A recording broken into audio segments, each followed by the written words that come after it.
मला खूप छान वाटतंय तुमच्या गावात येऊन. असं वाटलं की इथं वरच्या साईडला गेल्यानंतर आता काय बघायला, ऊन बघायला मिळणार आणि काय बघायला मिळणार, कोकणासारखं थोडी असणार. पण तुमच्या या गावात आल्यानंतर झाडांवर प्रचंड प्रेम आहे. मला झाडं खूप आवडतात आणि एंट्रीला आम्ही जेव्हा बैलगाडीमध्ये बसलो तेव्हा मला फक्त बाजूला नारळाची झाडं दिसत होते आणि इतकं सुंदर वाटत होतं. मला कोकणची आठवण आली, माझ्या गावची आठवण आली. तुम्ही इतक्या मोठ्या संख्येने आलाय.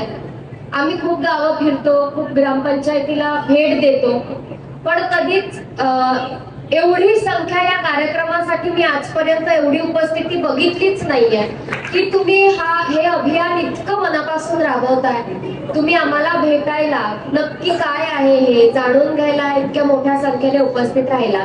आम्ही प्रत्येक गावामध्ये जातो, एक तर अधिकारी असतात, ग्रामपंचायत मधली लोक. मला असं वाटतंय तुमचं गाव हे अभियान जिंकलंय, पण तुमचं गाव इतकं सुखी आहे, इतकं समृद्ध आहे, इतकं सुंदर स्वच्छ आहे. मुळात इतके सुंदर रस्ते आहेत, इतकं सुंदर वातावरण आहे आणि जिथे झाडं आहेत तिकडची हवा, तिकडचा वारा, इतकं प्लेझंट वातावरण आहे. तुमच्या गावामध्ये पाय ठेवल्यानंतर इतकी पॉझिटिव्हिटी फील झाली मला की तुम्ही जिंकलात.